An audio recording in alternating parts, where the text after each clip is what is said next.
Inundo pa kan Sir Nunoy de la Serna or EDC Farm, Arnold Nunoy de la Serna Farm.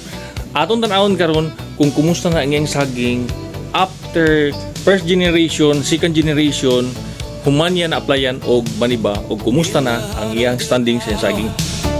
Where the morning breaks go. Nunoy! Kumusta itong Kasi saging? maayong hapon.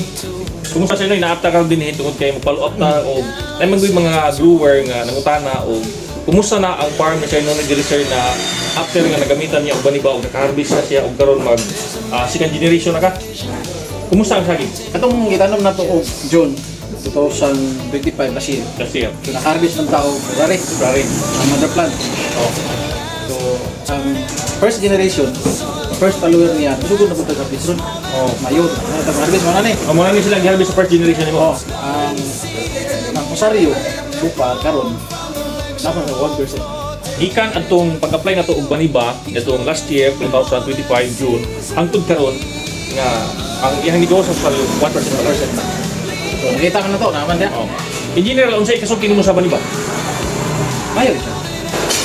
Nata sa pagkingaon sa Sir Nunoy de la Serna, atong pangutanon ang quality inspector sa usa ka buyer sa saging exporter kung kumusta ang appearance sa saging niya o ang finger length human nga nagamitan niya og baniba kung unsay resulta. Financial peace and a heart. Ang saging ni Sir Nunoy de la Serna sir is gwapo ang iyang hands formation o gagtakas pa yung finger length. Bukat ka na sir. Education is the spark, and the seminars the flame. Changing the future, it's a brand new game. He talks a minute. Mga kasaging, ingon sa Sir Nunoy de la Serna nga ang paggamit doon niya og baniba maayo kayo ang resulta. Ako nakitaan po kay daghan man daw kayo og mga investment na nakuha nimo karon human nga naka-harvest ka sa imong saging sa katinguna naman daw kay napalit ng mga yuta og mga sakina. Tino na. Dili man ningon nga mga buta. Ato diri ipakita lang nato sa reality. Ay, para mahimot ang uban ma-challenge ang ubang farmers. Nga naragin na sa atong mga kamot. So nanay mga bagong technology nga na-discoveryhan. So kita dapat open-minded ta, no, ma-adapt sa mga bagong technology. So sa ako ang obserbasyon, ako ang nahitabo sa ko ang parang naka-income yun.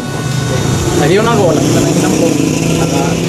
Naka palit-palit mo po tag additional na mga butang. So, dili lang natin